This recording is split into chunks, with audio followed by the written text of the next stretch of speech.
The grandfather who saved me from my own mother. Part 1. The wet cement and the closed door. The boy sat on the wet cement floor, his head bowed. His shirt clung to his body like a second skin. His lips were turning blue from the cold air and the steady downpour. Just a few feet away, behind a tightly shut wooden door, the sounds of laughter and clinking glasses were celebrating Eid al-Adha, Day of Sacrifice.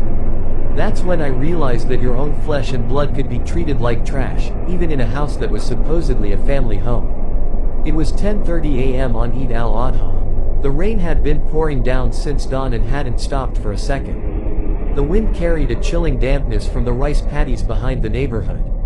Gray clouds covered the entire sky above Sleman, a district in Yogyakarta.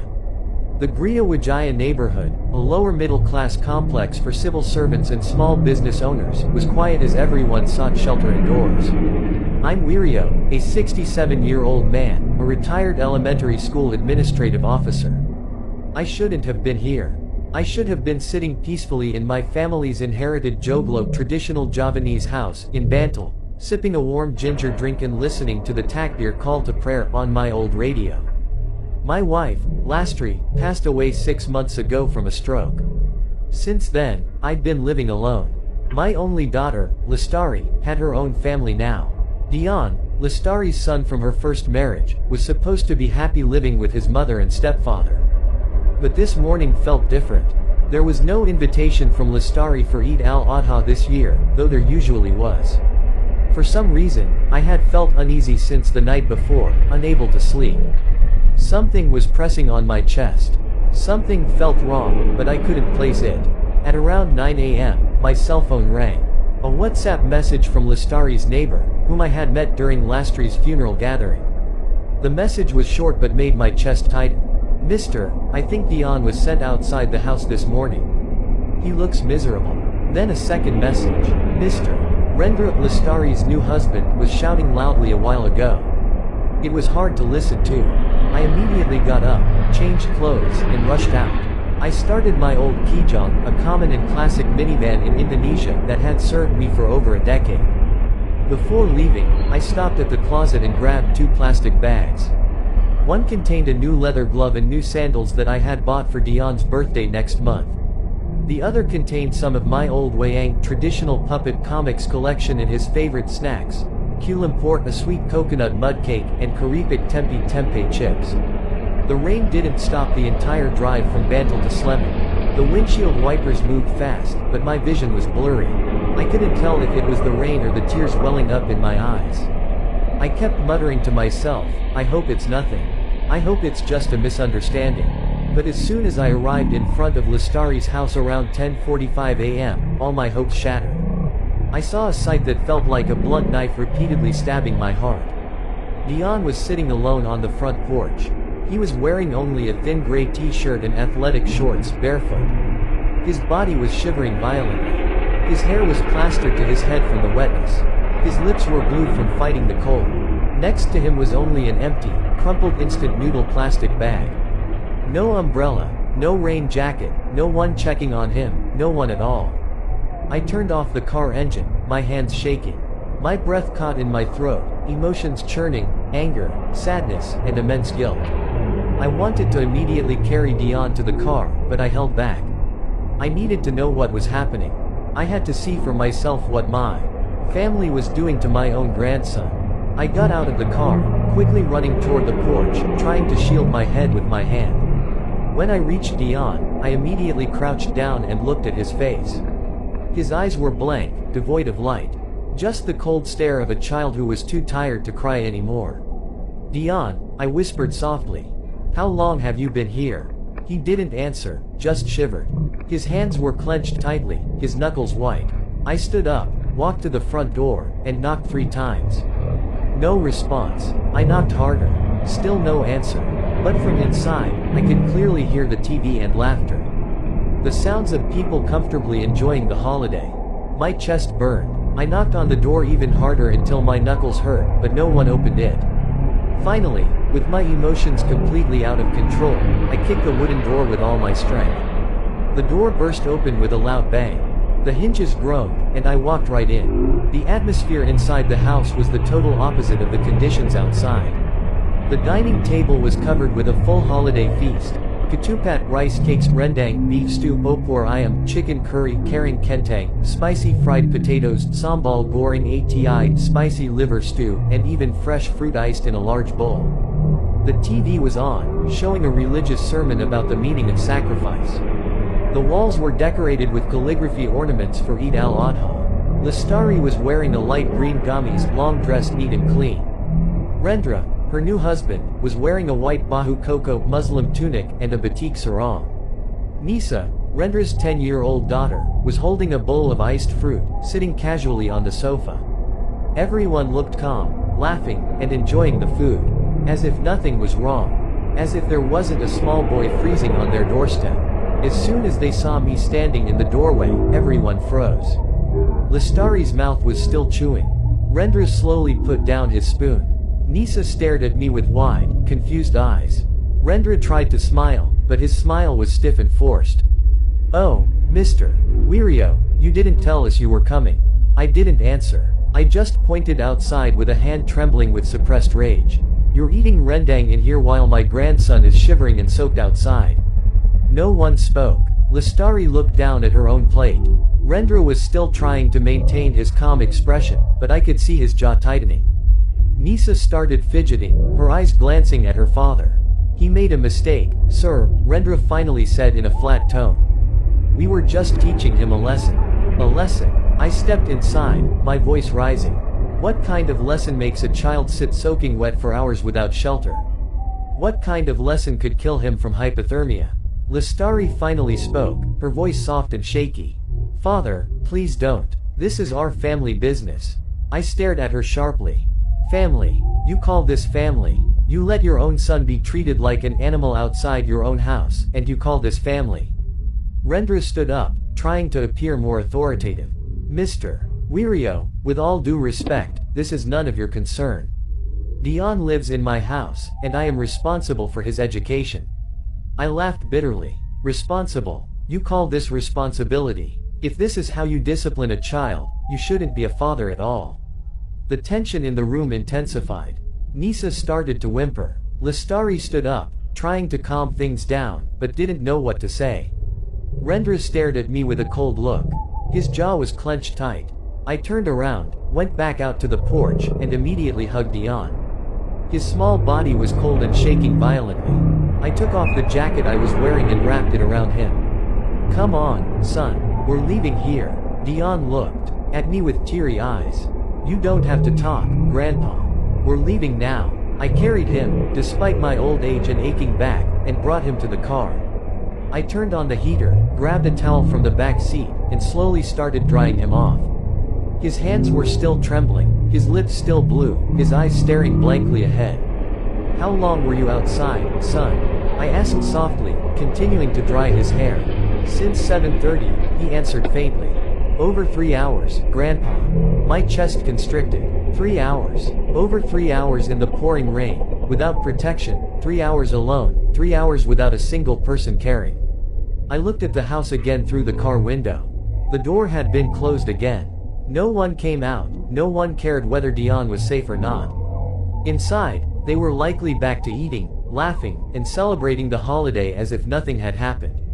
I asked myself only one silent question. But that sentence stopped all my logic and my impulse to rage further. Was the food really that good? Did you know that boy could have frozen to death on your own porch? I knew this wasn't about the chicken. This was about a silent hatred that had been given room to grow. I turned the car heater up higher, then grabbed a spare blanket from the trunk and wrapped Dion's body tightly. He was still shivering, his teeth chattering. I rubbed his arms slowly, trying to bring warmth back to the small body. "Dion," I whispered softly, continuing to warm his hands. "Tell me, what really happened this morning?" Dion was silent for a moment, his eyes staring at the car window covered with fog. The rain was still heavy. The sound of droplets on the car roof sounded like relentless small thuds. Finally, in a trembling voice, he began to tell the story. "This morning at 7:30, Mom asked me to help in the kitchen," he said quietly. "She was preparing grilled chicken for Eid al-Adha. There were a lot of chickens, Grandpa, 5 of them. Mom said they were for the guests coming later today. I nodded, allowing him to continue without interruption. Mom told me to watch the grill while she took a shower. I was left alone in the kitchen. I watched it carefully, Grandpa, I really did. But somehow, I forgot to flip one chicken on time. Maybe I was sleepy. Maybe I dozed off for a bit. I don't know. All I know is when Uncle Rendra came into the kitchen and saw the chicken, the bottom part of the skin was a little burned. His voice began to shake, his hands clutching the blanket tightly. Then Uncle Rendra immediately got very angry, Grandpa. He slammed the kitchen table so hard that the plates on the shelf rattled. He said I was irresponsible. He said I was embarrassing the family. He said I intentionally ruined the holiday. Dion paused, gasping for breath. But I didn't mean to, Grandpa. I really didn't. My chest ached hearing the story. Burn. Just a little burn. And that was enough to punish a child like a criminal. And he punished you? I asked, even though I already knew the answer. Dion nodded slowly. Uncle Rendra said I had to learn responsibility. He told me to sit on the front porch until I could think about my mistake. Then he locked the door from the inside. I tried knocking a few times around 8 o'clock, but no one opened it. Mom didn't come out either. No one, Grandpa. I closed my eyes briefly, fighting the burning anger in my chest. Over 3 hours. Over 3 hours this child sat alone outside the house in the rain without protection. Just because of a slightly burned chicken. Didn't you tell anyone, son? The neighbors, anyone? Dion shook his head. I was scared, Grandpa. Scared of being called dramatic. Scared it would just make them angrier. I slowly opened the blanket and checked his body. More closely. His hands were blue, especially his fingers. The skin on the soles of his feet was pale and soft from being wet for too long. His neck was red, probably from mosquito bites while he sat still, unable to swat them away. Dion also complained that his stomach was bloated and his head felt dizzy. Where else does it hurt, son? I asked, touching his forehead. He wasn't feverish, but his skin felt terribly cold. My stomach feels nauseous, Grandpa. Like I want to throw up but can't.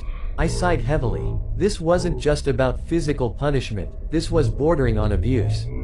And what hurt even more was that it was done by his own family.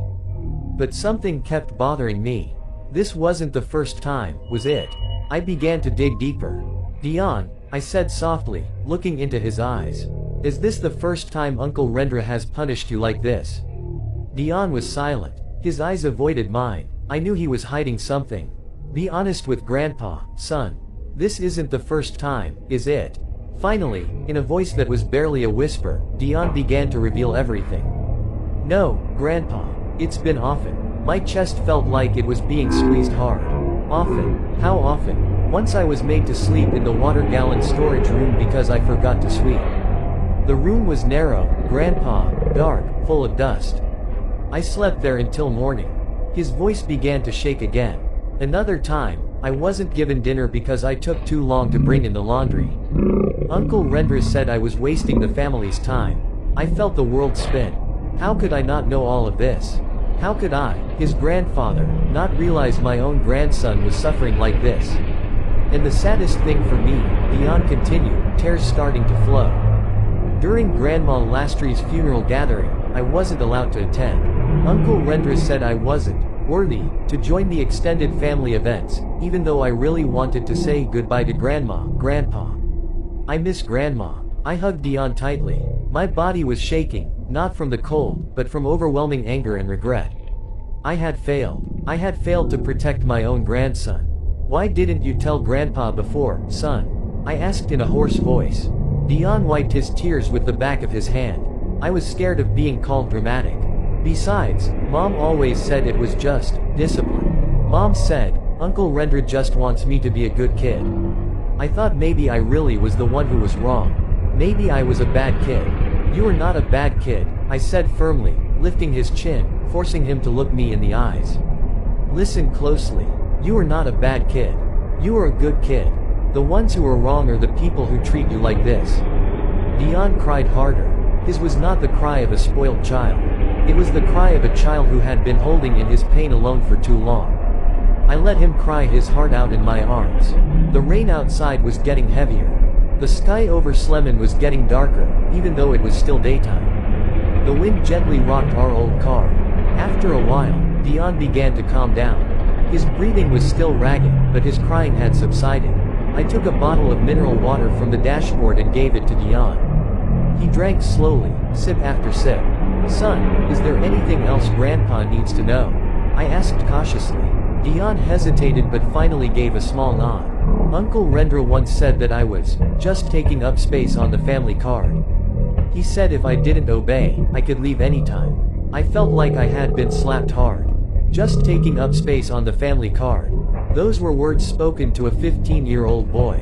A child who should be protected, not pushed aside. I looked at Lestari's house through the car window. It looked calm from the outside. No sign of a commotion. No one came out to check on Dion. Even after I burst in and kicked the door, they remained silent inside, as if they didn't care. That's when I realized something very painful.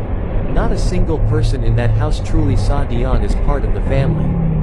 Even Lestari, his biological mother, had surrendered to the pressure from her new husband. She chose to stay silent, chose to pretend not to know, chose to sacrifice her own son for the sake of a false peace in her marriage. In me, I was also guilty. I had been silent for too long believing that everything was fine, too long closing my eyes to the small signals that had actually appeared for a long time. This was no longer about discipline. This was no longer about education. This was about the humiliation of a child's dignity. This was about hatred that was allowed to grow unchecked. I looked at my grandson, who was still shivering next to me. His eyes were tired, his face pale. But in his eyes, I could still see a flicker of hope. A hope that maybe, just maybe, someone cared, someone would protect him. And today, that person had to be me. I reached for Dion's hand and held it tightly. "Dion, listen to Grandpa carefully." He looked at me with teary eyes. "We can't let this continue. What happened today is not normal. This is not discipline. This is abuse, and Grandpa won't be silent anymore." "But Grandpa," his voice was trembling. "If Grandpa reports this or something, Uncle Rendra will get angrier. Mom will get angry too. I don't care who gets angry anymore, son. The important thing is that you're safe. The important thing is that you don't have to live in fear every day." Dion looked at me with an expression that was hard to decipher. There was fear, but there was also relief. There was doubt, but there was also hope. I looked at the rain-drenched sky, then at Dion's pale face. The decision was firm in my mind. "Now, grab all your belongings. We are leaving tonight." Part 2, The Ghosts of Silence and a Grandfather's Confession. I had heard the shaky tone on the phone, seen the small cuts on his wrist, and witnessed the blank stare in my grandson's eyes. But I stayed quiet. I dismissed them as minor things. Today, I realized I had been part of the crime by silencing myself. Inside the car, still warm from the heater, I looked at Dion's face, which was slowly regaining its color. His cheeks were no longer ashen. His lips were starting to look pink again. Though he still shivered occasionally, his eyes, they still held something that troubled me. There was an emptiness there.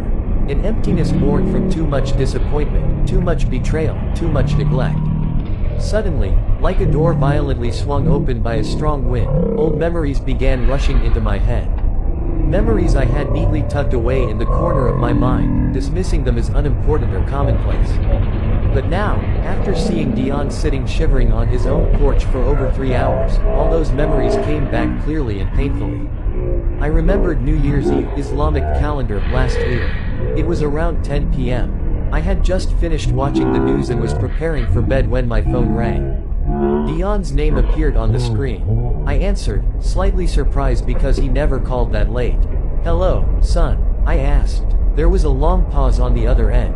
Then Dion's voice, very soft, almost a whisper, "Grandpa, can I sleep over tonight?"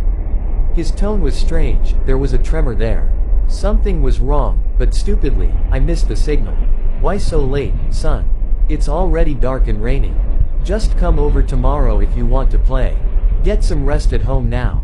"It's late," I replied then, in a casual, even slightly dismissive tone. "Oh, okay, Grandpa.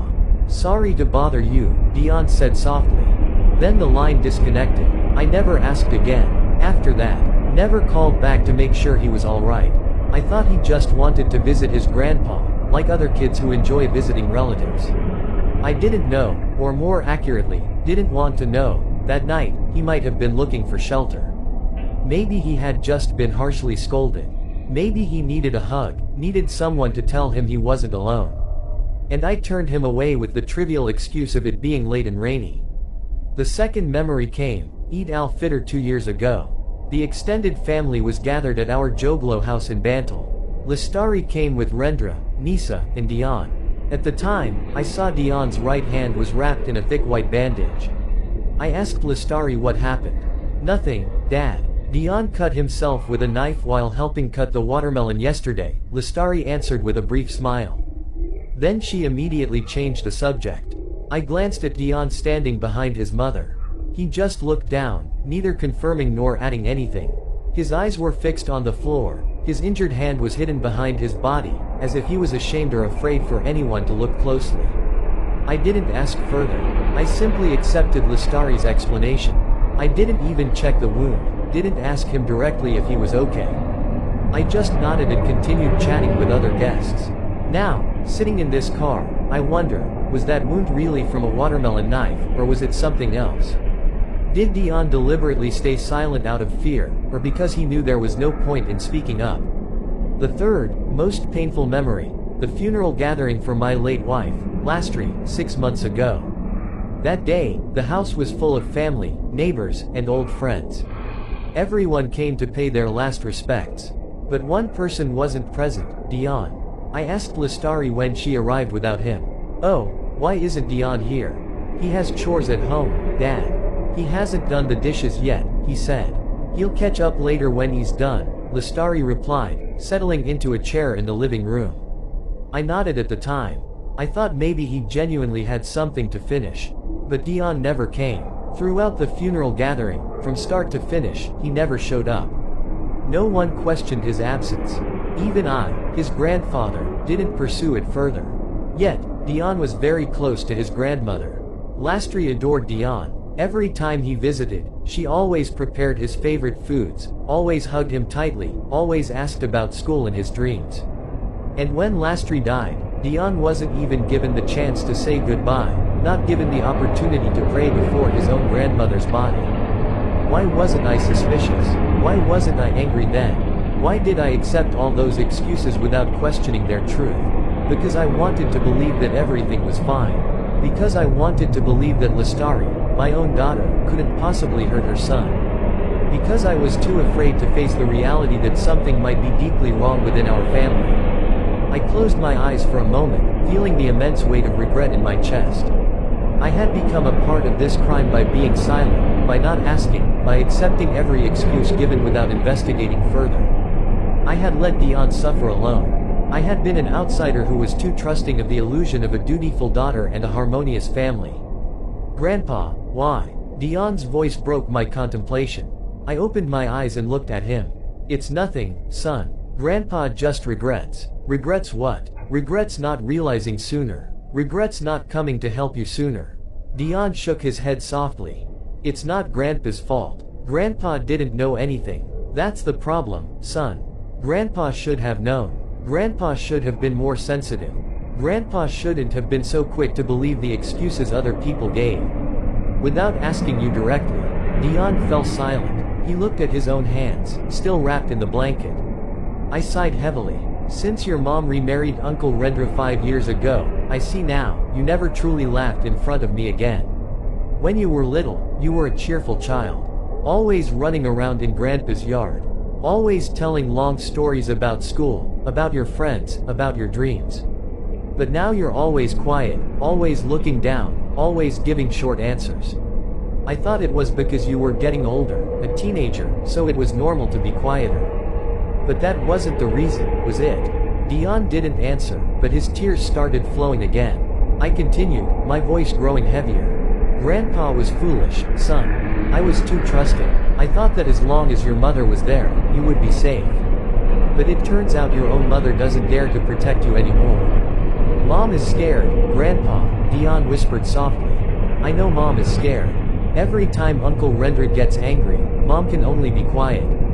Sometimes Mom cries silently in her room, but she never dares to stand up to him. Hearing that, my chest tightened even more. Lestari, my own daughter, was also a victim in that household. But she chose to sacrifice her son for her own safety. She chose silence rather than defending her own flesh and blood. I started thinking about Rendra. The man always presented himself as a polite figure. He often attended prayer gatherings at the mosque, often donated to social activities, and always smiled warmly at the neighbors. But behind all that, he was a man who could easily punish a small child in a cruel way. He was a man who could lock his own front door and let a child sit in the rain for hours without remorse. And what was more horrifying, there wasn't a single photo of Dion in that house. I only just realized it now. All the photos displayed on the living room wall only featured Rendra, Lestari, and Nisa. As if Dion never existed. As if he was just a shadow squatting in that house. Even Dion's room was in the very back, near the storage shed for tools, a narrow, dark, and damp room. Meanwhile, Nisa had a spacious, bright room full of toys.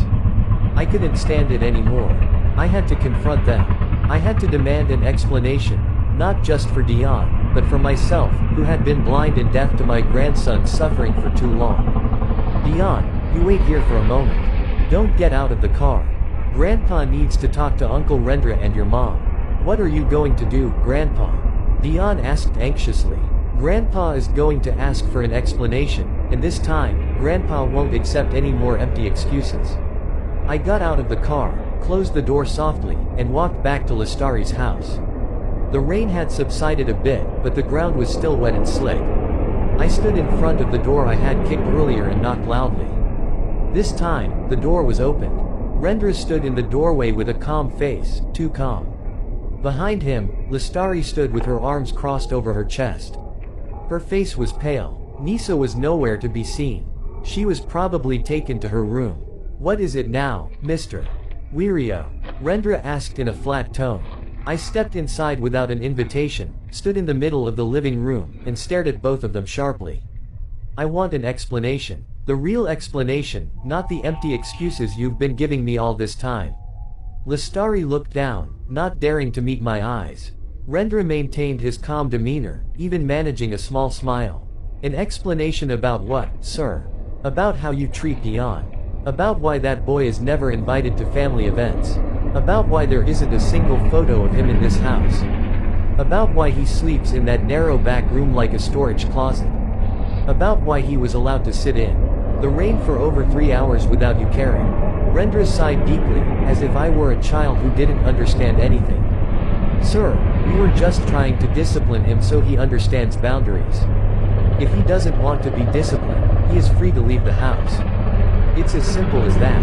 I felt my blood boil. Discipline? You call that discipline? You lock that child out of the house in the rain for hours and call that discipline? He has to learn responsibility, sir. He ruined the food we prepared so hard for this holiday. If he's not punished, he won't learn. He just burned the chicken. It was a small mistake. Everyone forgets. Why does he have to be punished so brutally? Rendra looked at me with a cold stare. This is my house, sir. That child lives in my house. I am responsible for his education. Not you. I laughed bitterly. Responsible? You are not responsible for his education. You are just abusing a child who can't fight back. Lestari finally spoke, her voice trembling. Father, please don't ruin our holiday. This is an important day for our family. I turned to stare at Lestari with overwhelming disappointment. Your holiday was ruined the moment you threw that child out like trash. And you, Lestari, you're his mother. Why did you just keep silent? Why did you let your husband torture your own biological son? Lestari cried, covering her face with her hands, but she didn't answer. Rendra took a step forward, trying to appear more powerful. Mr. Wirio, if you don't like how we discipline the child, you can take him away. Go ahead, we won't stop you. I stared at him fiercely. You think I won't do that? You think I'll let my grandson continue to live in this hell? Rendra smiled mockingly. Go ahead and take him, sir. But remember, legally, that child is still our responsibility. If you take him without permission, you can be reported. Kidnapping a minor. I froze for a moment. The legal threat. Of course, he would use that. People like him always know how to shield themselves with the law while committing crimes behind closed doors. But I wouldn't back down. Not this time. I took off the watch I was wearing, a gift from the late Lastri, and placed it on the dining table slowly but firmly.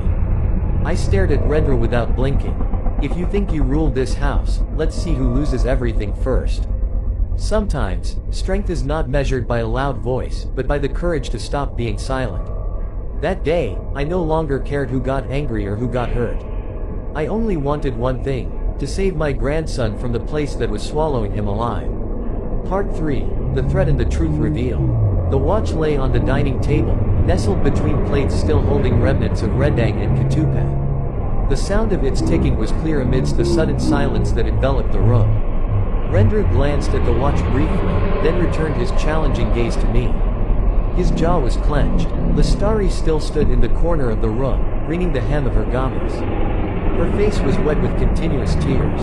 The television was still on, the sound of takbir from the screen faintly echoing, seemingly mocking the tense situation in the room. This celebration of Eid al-Adha, which should have been full of peace and love, had turned into a battleground between truth and a lie that had festered for too long.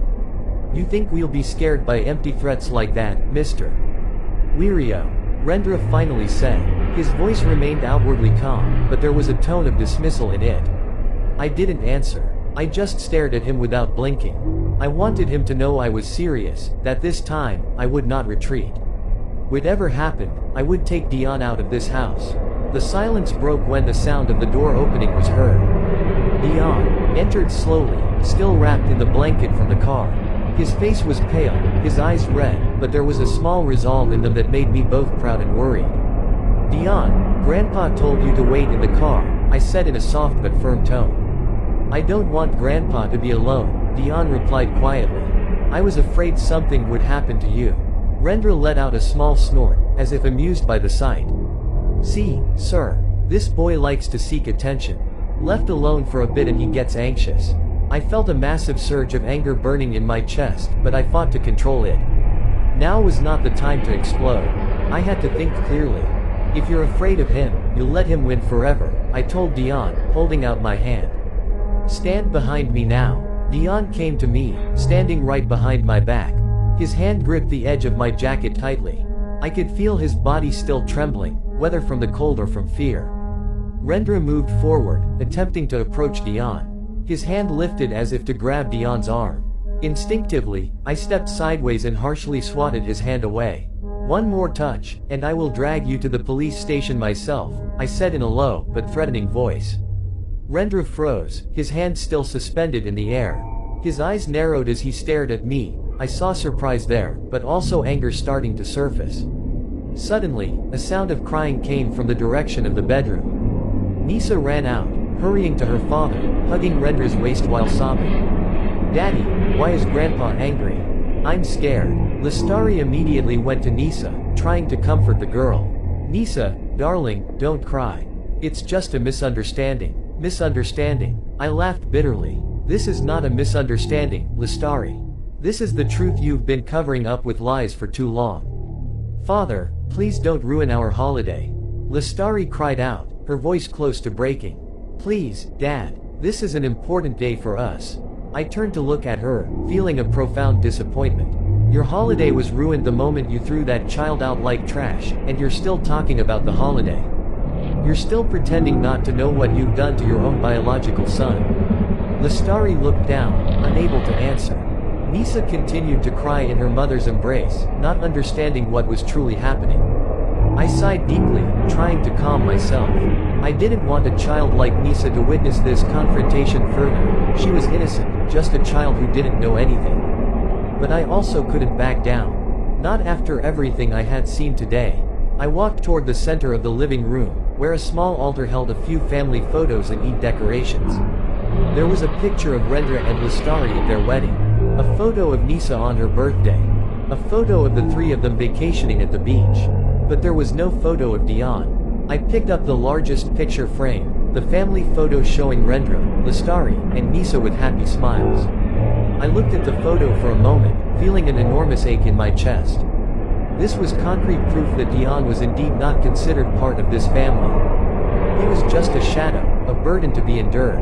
With a slow but firm motion, I turned the photo face toward the wall. Then, I took the frame down from the wall and placed it on the floor.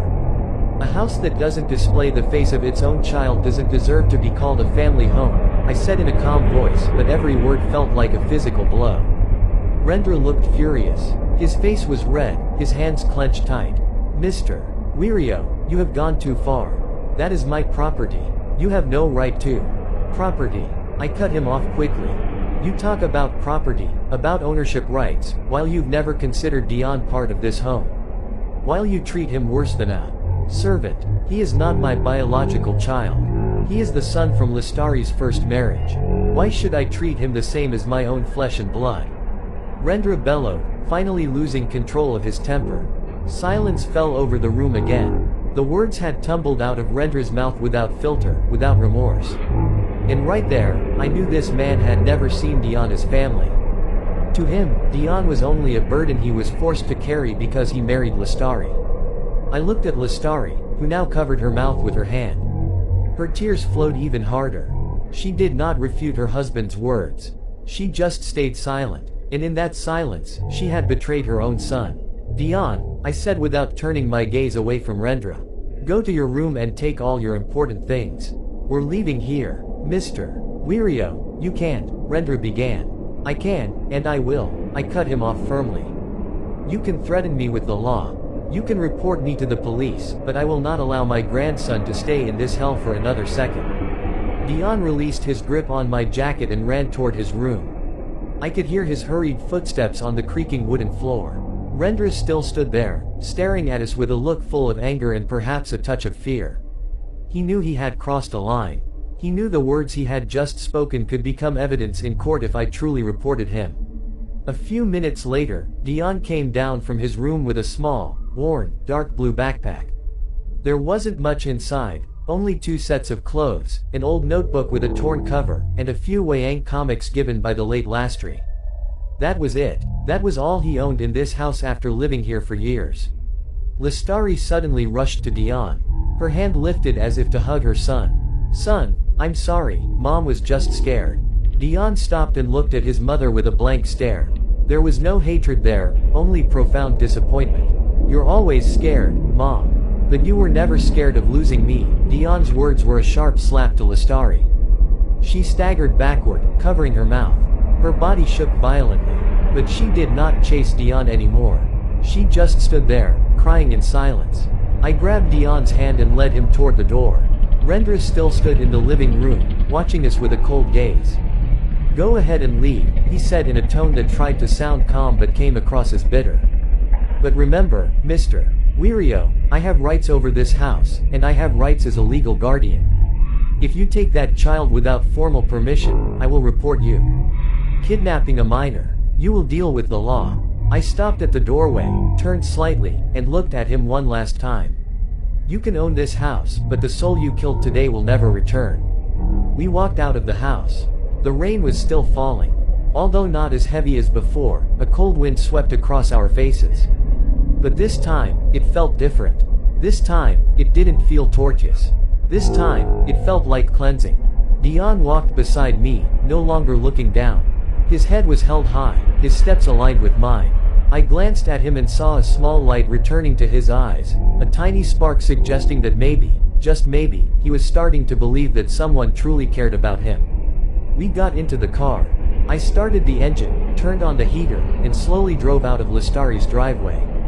I didn't look back. I didn't want to see that house again, the house that had become a prison for my own grandson. Throughout the drive back to Bantle, we didn't talk much. Dion stared out the window at the wet streets and the still gray sky. Occasionally, he quietly wiped away tears. I wanted to say something comforting, but I didn't know what to say. All words felt insufficient to erase the wounds that had festered in this child's heart for years. All I could do was grip his hand occasionally, letting him know that he was no longer alone. That from this day forward, he no longer had to be afraid, that from this day forward, he had a truly safe place. As we drove out of the Gria Wijaya housing complex, the rain was still pouring heavily. But this time, Dion was no longer looking down. He sat up straight beside me, looking at the road ahead with a different gaze. And for the first time in my life, I knew this move would shake everything up. But I was ready. We were both ready. Crime doesn't always come with a knife in hand. Sometimes it speaks in sweet language, wears a clean tunic, and claims it's for the family. But that night, the crime stood trembling outside my gate. Because the truth finally brought a witness, evidence, and a voice that could no longer be silenced. Part 4. The midnight arrest in a mother's break. That night in the Bantal Joglo felt long and filled with anxiety. The rain finally stopped around 9 p.m., leaving a cold air that seeped into the bones. I prepared the guest room for Dion, the room my late wife, Lastri, often used to store batik fabrics and old books. I quickly tidied it, changed the sheets, turned on a small, warm bedside lamp, and placed several thick blankets on the bed. Dion sat on the edge of the mattress, hugging his backpack tightly. His eyes stared blankly at the creaking wooden floor, which groaned whenever anyone stepped on it. He hadn't talked much since we arrived, only occasionally nodding or shaking his head when I asked if he was hungry or needed anything. "Grandpa," he suddenly called out in a quiet voice. "Yes, son." I walked over and sat beside him. "Will Uncle Rendra really report Grandpa to the police?" he asked anxiously. His hands trembled as he spoke the words. I sighed deeply, trying to find the right words. "Maybe, son. But if he does that, Grandpa also has evidence. Grandpa has witnesses, and I won't just stand by. But I'm scared, Grandpa. Scared of Uncle Rendra retaliating. He's terrifying when he's angry. I once saw him throw a plate at the wall until it shattered when Mom forgot to cook the rice." Hearing that, my chest tightened again. Domestic violence, not just against Dion, but also against Lastari. And all this time, I hadn't known anything, hadn't suspected anything. "Dion, listen to Grandpa closely." I held his shoulders and looked him directly in the eyes. "If the truth makes you scared, then we have been living in a lie all this time. I won't let you be afraid anymore. Not in this house. This house is yours too. And here, you are safe." Dion suddenly hugged me, clutching me tightly like a small child afraid of losing his last hold. His body shook, and I could feel his tears soaking the shoulder of my shirt. I returned the hug, patting his back slowly, allowing him to cry his heart out. That night, I couldn't sleep soundly. I kept thinking about what would happen next. Would Rendra really follow through on his threat? Would Lastari remain silent? Was there a way to protect Dion legally without going through a lengthy court battle? Around 9 p.m., I sent messages to several old friends who used to work in law and child protection. I briefly recounted what had happened, asking for their advice. A few replied quickly, giving me phone numbers for lawyers and child protection agencies. One friend even offered direct assistance if I needed an expert witness. But the message that calmed me the most came from Mr. Bombang, Lastari's neighbor who had sent the warning message that morning. He texted again that night, "Mr. Wirio, I have the CCTV footage from my home camera. It clearly shows Dion sitting in the rain from 7:30 until you arrived. If you need it, I'm ready to be a witness." I replied to his message with immense gratitude. Finally, someone else was willing to speak up. Finally, there was concrete evidence that couldn't be denied. At 9:30 p.m., I heard a knock at the front gate, a loud, hurried knocking. My heart pounded. I got up from the sofa where I had been sitting with a cup of cold coffee and walked toward the front door. Through the small window, I saw a police patrol car parked outside the gate. 2 uniformed officers stood there, and behind them stood Rendra, wearing the same white bahu koko he had worn that afternoon, a white turban neatly wrapped around his head. Behind Rendra stood Lastari, her face tense and her eyes swollen, likely from crying. I opened the door and walked to the gate. The rain had stopped, but the ground was still wet and muddy. "Good evening, sir," one of the officers greeted politely. "Mr. Wirio, correct, that's me. What's this all about, so late at night?" The officer pulled out a piece of paper from the folder he was carrying. "We received a report from Mr.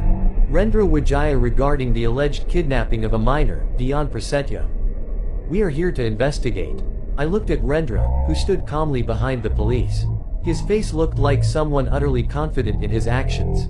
He even managed a thin smile when our eyes met. "Kidnapping." I tried to stay calm, even though anger began to boil in my chest again. "That is my own grandson. I brought him home because he was being treated inhumanely in their house." Rendra stepped forward. "I just want the child back. Let us resolve this as a family. There's no need for such a commotion." His voice sounded calm and controlled, like a holy man giving advice. But I knew that beneath it all lurked a malicious intent. The second officer spoke up. Mr. Wirio, we need to speak with the child as well. We must hear directly from him. Dion is sleeping, I replied. He is exhausted. He just went through a trauma. We still have to speak with him, sir. It's procedure. I knew I couldn't refuse. I nodded slowly and went back inside to wake Dion. The boy wasn't asleep. He was sitting on the edge of the bed with a pale face, clearly having heard the voices outside. Grandpa, that's Uncle Rendra, isn't it? He asked with a trembling voice. Yes, son. He brought the police. But stay calm, Grandpa is here. You just need to tell them the truth. We went outside together. Dion walked behind me, his body trembling slightly despite wearing a thick jacket. The two officers looked at Dion with a gaze that was hard to read, a mixture of pity and suspicion. Dion, is this true? One officer asked gently. Dion nodded faintly. Were you brought here by force by your grandfather? Dion shook his head. No, sir.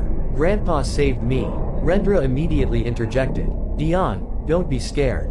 Dad just wants you to come home. We can talk things out nicely at home. Dion looked at Rendra with a look full of fear, then stepped back to hide behind me. The first officer looked at me. Mr. Wirio, Mr. Rendra has filed a formal report. It states that you took this child without the permission of the legal guardian. Legally, this could be classified as... Wait a moment, I cut in quickly. Before you trust his report completely, I also have evidence. Evidence that this child has been subjected to inhuman treatment in their home. Rendra gave a small laugh, as if dismissing me. What evidence, Mr. Wirio? You've only heard one side of the story from an emotional child. I didn't answer. I went back into the house briefly, grabbed my phone, and returned. I opened the chat from Mr. Bombang and showed the message and the screenshot of the CCTV footage he had sent me that night. This is a recording from their neighbor. It clearly shows Dion sitting in the rain on the porch for over 3 hours, with no one caring. This is not discipline, this is abuse. Both officers looked closely at my phone screen. They zoomed in on the image, looking at the time details listed on the video. Rendra started to look restless, his hands clenched at his sides. And this, I continued, opening another screenshot. This is a message from the neighbor's WhatsApp group questioning why a child was on the porch without a blanket or protection during the heavy rain. The first officer read carefully. His face began to change, no longer neutral, but showing doubt toward Rendra's report. Mr. Rendra, the officer said, turning around. Is this incident true? Rendra tried to stay calm. It was just a small punishment, sir. The boy ruined our food for the holiday. We were just disciplining him to be responsible. Small punishment, I nearly shouted. 3 hours in the rain without protection is a small punishment. He could have died from hypothermia. Listari suddenly stepped forward, her hands trembling as she grabbed her phone from her bag. Her face was wet with continuous tears. In a voice that shook violently, she said, I know I've been silent all this time. But what happened this morning made me realize I've lost everything. Everyone went silent. Rendra stared at Listari in disbelief. Listari, what are you doing? Listari didn't answer. She just opened her phone and showed something to the police. I couldn't clearly see what she was showing. But from the expressions of the two officers, I knew it was something important. This is a voice recording of my husband, Listari said, her voice barely a whisper. He threatened me. He said if I defended Dion, I would also have to leave the house. The police listened carefully to the recording. I could faintly hear Rendra's loud, threatening voice from Listari's phone speaker. Rendra started to panic. His face turned red, his jaw clenched tight. Listari, you're crazy. You're betraying your own husband. I betrayed my own son. Listari suddenly screamed, her voice breaking the silence of the night. I was silent when you tormented him. I was silent when you insulted him. I was silent when you treated him worse than an animal. I was the coward. I was the cruel one. She fell to her knees on the wet ground, sobbing uncontrollably. Her body shook violently. Nisa, who had been waiting in the patrol car, suddenly got out and ran to her mother, crying and hugging Listari. The first officer looked at Rendra sharply. Mr. Rendra, we will have to take you in for questioning as the reported party, not the one reporting. What? Rendra looked shocked. This is impossible. I reported him. Why am I the one being reported? Based on the evidence we have received, there is a strong indication of child abuse within your household. We need to conduct further examination. Rendra tried to protest, but the second officer had already stepped forward and asked him to follow them to the patrol car. I stepped forward, looking at Rendra, who now looked pale and out of control. I will also submit this evidence to the Sleman Child Protection Agency. This is no longer just a family matter, this is a legal matter. Rendra looked at me with a gaze full of hatred. You think you've won? Wait until court, you'll see who's right. But his voice was no longer as confident as before. There was a tremor there. A fear that was beginning to creep in. The police escorted Rendra to the patrol car. Before getting in, Rendra managed to whisper to me in a tone that tried to sound threatening, but came across as desperate. This isn't over, Mr. Wirio. I looked him straight in the eye and calmly replied, we won, not because we were angry, but because we finally spoke. Up. The patrol car slowly left my front yard. The siren lights were on, but there was no sound. Lestari was still kneeling on the ground, hugged by Nisa, who was also crying. I went over to them, helping Lestari stand up. Mom, Dion's voice suddenly spoke from behind me. It was faint. Lestari turned to look at her son, her face ravaged by regret. Forgive me, son. Forgive me for being a coward. Forgive me for not protecting you. Dion didn't answer. He just looked at his mother with a blank stare, filled with wounds too deep to heal in one night.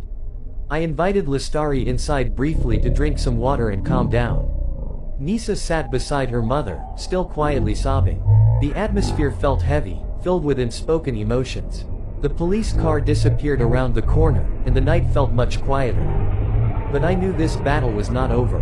Not entirely. And I was ready to see it through to the end. A home is not a place you own. A home is a place where you don't have to constantly defend your existence. And for the first time in my life, I was building a home from the ruins of pain, alongside my grandson who never stopped hoping. Part 5. The Unconditional Home and the Graduate's Speech. Months passed since that night, months that felt like a long journey from darkness toward a light that was slowly beginning to emerge. The rainy season turned into the dry season. The sky above Bantle, which had been gray, now turned into a clear blue with white clouds drifting slowly. The rice fields surrounding the Joglo house began to turn yellow, a sign that the harvest was near. The wind that blew was no longer cold and piercing, but warm, carrying the distinct scent of dry earth. The family's Joglo house underwent many changes. The roof, which used to leak in several spots, was now replaced with new, bright red tiles. The back room, once full of old items and dusty boxes, was transformed into a study room for Dion. We cleaned it, repainted it with a calming light green color, installed a simple teak wood desk, and a small bookshelf in the corner. A large window facing the backyard garden let in ample sunlight every morning. The most surprising change was the arrival of Layla, Lestari's younger sister, who had been living in Surabaya, working as a graphic designer. After hearing everything that had happened from Lestari, Layla made a big decision. She resigned from her job and returned to Bantle. She said she had been away from the family for too long, and now was the time to come back and fix what was broken. Layla now lived with us in the Joglo. She cooked, cleaned the house, and most importantly, she became a surrogate mother figure for Dion. The 35-year-old woman had a warm and caring personality. Every morning, she gently woke Dion up, prepared breakfast, and made sure he wasn't late for school. Every evening, she accompanied Dion while he studied, sometimes chatting casually on the back porch while drinking warm tea and eating fried bananas. Dion, my grandson who used to always look down, whose eyes were blank, and whose voice trembled every time he spoke, was slowly but surely changing. His smile began to return. His laughter was heard again in the house. He no longer woke up in the middle of the night from nightmares, unlike the first few months after the incident. 2 months after moving, Dion was accepted into the social psychology department at Gadjah Mada University, UGM, on a full scholarship. I was so proud, everyone in the village praised him. But what surprised me was the decision he made after undergoing the orientation period for 2 months. One afternoon, Dion came home from campus with a serious look on his face. He sat down in the living room, his hands gripping his backpack. His eyes looked at me with full conviction. "Grandpa, I want to talk about something important," he said. I put down the newspaper I was reading, looking at him attentively. What is it, son? I want to change majors, Grandpa. I paused for a moment, slightly shocked. Change to where? Social psychology. Social psychology. I slowly repeated the word, trying to understand. Why? Didn't you want to be an engineer? Dion took a deep breath and looked at me with a very mature gaze. I don't just want to understand machines, Grandpa. I want to understand people. I want to know why people hurt others. I want to know why some people can be silent when they see injustice. I want to study so that one day I can help other children who go through the same things I did. His voice trembled slightly at the end of the sentence, but his eyes still looked at me with firm determination. And at that moment, I knew my grandson was no longer a fearful little boy. He had grown into a young man with a purpose, with a dream to make a difference. I smiled, reached for his hand, and held it tightly. If that's what you want, Grandpa fully supports it. From then on, Dion became active in a youth community focused on child welfare in Yogyakarta. He became a volunteer teacher for children who were victims of domestic violence. Every weekend, he went to a safe house, teaching them math, Indonesian language, and even how to play the guitar. He said he wanted to give them what he never received back then, a feeling of security and being loved. One day, about 3 months after the incident, Lestari came to the house alone, without Nisa, without anyone. She came quietly, without prior notice. When I opened the door, I saw her face was thin, her eyes sunken, and her body looked very tired. Father, her voice was hoarse. Can I come in for a moment? I paused, looking toward the study room where Dion was doing his college assignments. Then I nodded slowly and opened the door wider. Lestari entered with hesitant steps. She was carrying a fairly large black plastic bag.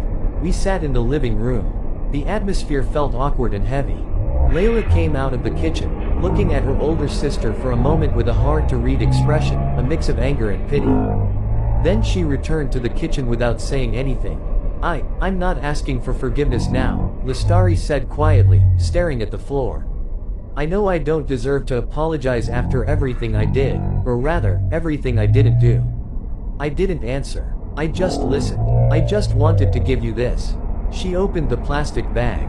Inside were new shoes, a notebook still neatly wrapped, and a somewhat thick brown envelope. This is money from selling my wedding ring. I hope it can help with Dion's college tuition. I looked at the envelope, then at Lestari, whose tears were now beginning to fall. Did you and Redra divorce? She nodded. The divorce process has been underway for a month now. I filed for it. I couldn't take it anymore, Dad. I was a coward all this time. I sacrificed my own biological son for a false sense of peace. But now I realize I lost everything.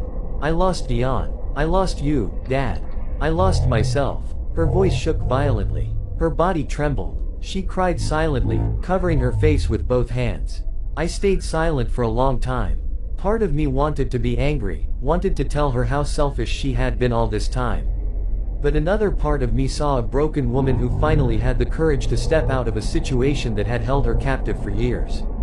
I didn't say anything. I just got up, went into the kitchen, and prepared warm sweet tea. I returned to the living room and served it to Lestari without a word. She looked at the teacup with disbelief, then looked at me with teary eyes. You're still willing to give me tea, Dad? You are still my child, Lestari, I replied softly. I'm angry about what you did to Dion, but you are still my daughter, and the door to this house is never closed to my own child. Lestari cried harder. Her hands trembled as she reached for the teacup. She drank slowly, her tears continuing to flow down her cheeks. From that day on, Lestari occasionally came to visit. Not often, not for long, just coming to sit on the porch, sometimes helping Layla prepare lunch, and then leaving again. She never forced a meeting with Dion. She knew she had no right to do so now. She had to rebuild the broken trust, and that would take a very long time. Dion knew his mother visited sometimes, but he never came out to see her. Sometimes, I saw him standing behind his bedroom window, looking at his mother from afar with an expression that was hard to read. There was pain there, anger, but also a longing that couldn't be easily suppressed. Every Friday night, we made it a habit to hold a small Talilan prayer gathering for the late Lastri. Layla, Dion, and I sat together in the living room, reciting prayers solemnly. We lit incense and placed fresh jasmine flowers in front of Lastri's photo hanging on the wall. After the prayers finished, we usually had dinner together with a simple menu Layla cooked. Nasi liwet, rice cooked in coconut milk, tempe mendon, fried tempeh, gudeg, young jackfruit stew, and fresh iced fruit. In moments like those, I saw Dion finally able to laugh freely. He even started playing the guitar again, the old guitar his grandmother had given him, which had been forgotten for years. He played old songs, the songs Lastri used to sing, and his voice no longer trembled, no longer filled with fear. 4 years later, the day I had been waiting for finally arrived, Dion's graduation from the social psychology department at UGM. I arrived early in the morning, wearing the best batik shirt I owned and a black PECI cap given to me by my late father. Layla came along, wearing an elegant light green kebaya. Even Lastari came, standing in the back row, not daring to come closer, but unwilling to miss this important moment.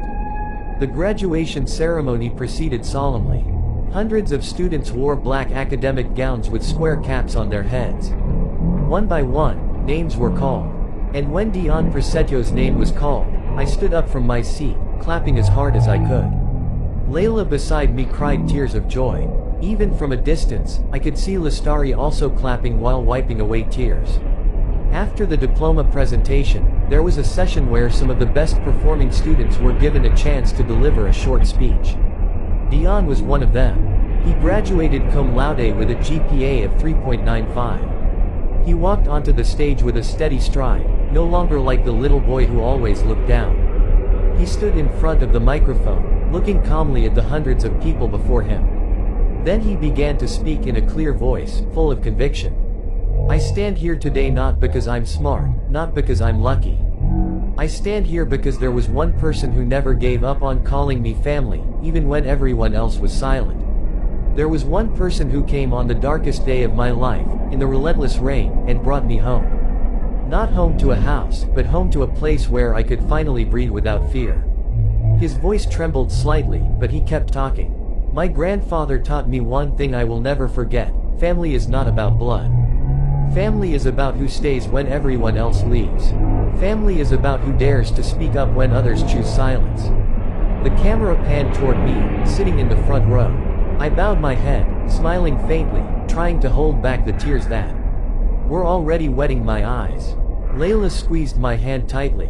She was also crying. Thank you, Grandpa, Dion said from the stage, his voice nearly breaking. Thank you for never giving up on me. A thunderous applause filled the hall.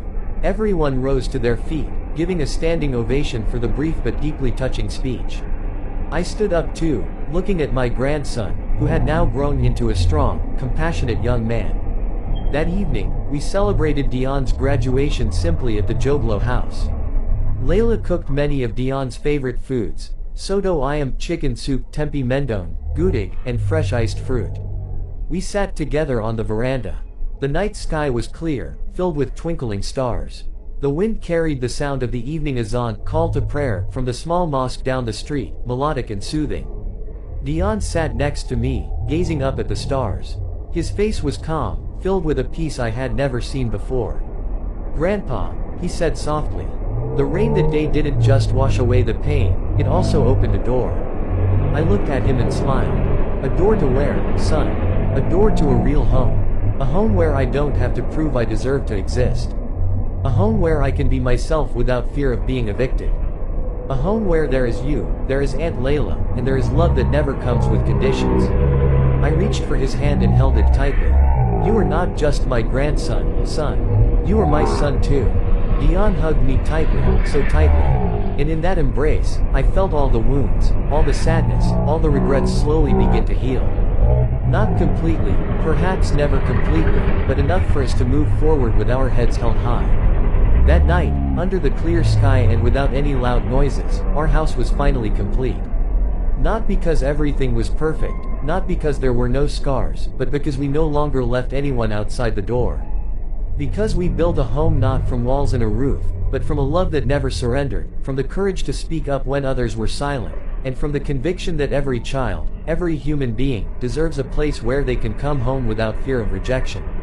And for me, that is the true meaning of family.